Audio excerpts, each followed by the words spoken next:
Assalamualaikum warahmatullahi wabarakatuh.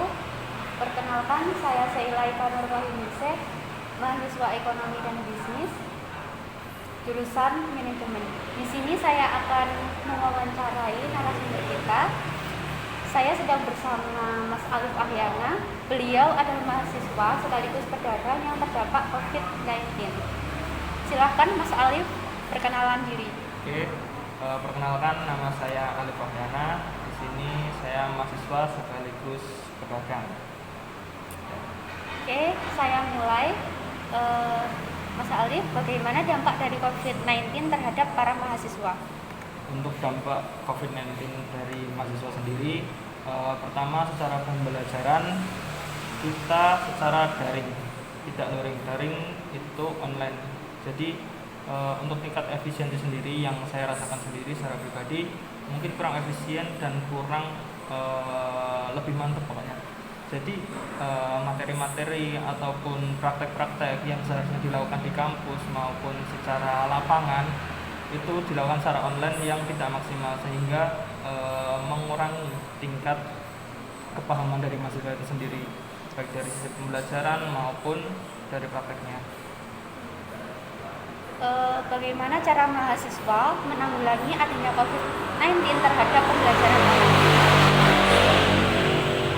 Untuk penanggulangannya sebagai mahasiswa sendiri mengenai pembelajaran saat masa pandemi,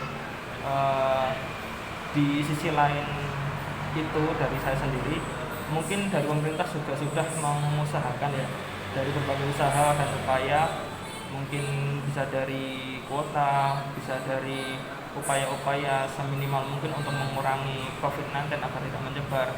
Cuman di sisi lain yang kita usahakan sebagai mahasiswa dan terutama yang saya lakukan sendiri, ya mau tidak mau harus bisa mengejar apa yang menjadi indeks poin dari pembelajaran tersebut. Jadi ya kalau kita tidak mau berusaha, ya kita tidak bisa mendapatkan hasil yang kita tuju. Oke. Bagaimana penghasilan para pedagang dalam kondisi COVID-19 seperti ini, Mas Alif? Nah, kan di sini kan saya sebagai mahasiswa sekaligus pedagang ya. Iya. Nah, berhubung pembelajaran secara daring dan waktu luang di hari yang seharusnya masuk kuliah offline itu mungkin ada dampak positif dan negatifnya juga sih. Dampak positifnya ya itu kita bisa belajar, kita bisa kuliah sekaligus bekerja dengan mendirikan usaha sendiri, kita mendapat income sendiri, kita mendapat penghasilan sendiri dengan upaya sendiri, sekaligus kita bisa melakukan pembelajaran meskipun itu daring ya. Cuman untuk dampaknya sebagai pedagang sendiri ya mungkin hasilnya tidak seberapa, dan untuk minat pembeli sendiri mengenai daya saing dari pembeli-pembeli dari pedagang-pedagang yang lain itu juga termasuk dalam tingkat penghasilan yang ada. Cuman ya seperti tadi, bagaimana kita memanfaatkan waktu untuk kuliah maupun kita bekerja untuk diri kita sendiri, gitu sih. Apakah adanya COVID-19 seperti ini berpengaruh besar terhadap para mahasiswa dan para pedagang? Menurut saya dampaknya banyak banget, baik dampak positif maupun negatif. Dampak positifnya itu tadi, apabila dia bisa memanfaatkan waktu luang, bisa memanfaatkan waktu yang ada selama COVID nanti, bisa mungkin seperti saya ya sombong sekali saya bisa belajar sama bisnis.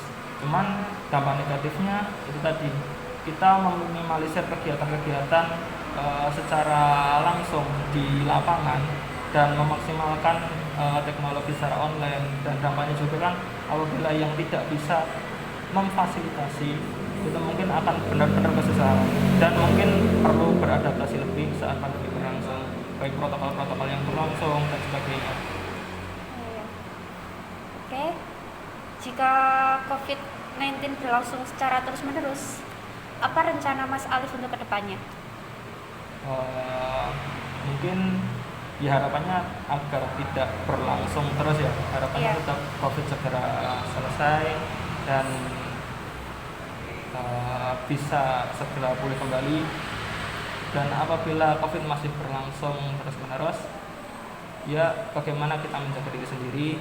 Terus untuk plan yang kedepannya kita tetap atur apa yang menjadi tujuan kita, apa yang menjadi langkah kita selanjutnya saat masa pandemi ini. Yang mungkin lebih ke mencari peluang yang akan di apa ya, peluang yang lebih besar untuk kita kedepannya nanti. Udah. Oke, terima kasih Bapak Alif Ahyana untuk waktunya. Sebelumnya saya minta maaf, di sini saya memakai masker karena saya sedang mematuhi protokol yang ada, karena di sini saya sedang berada di tempat umum. Terima kasih. Wassalamualaikum warahmatullahi wabarakatuh.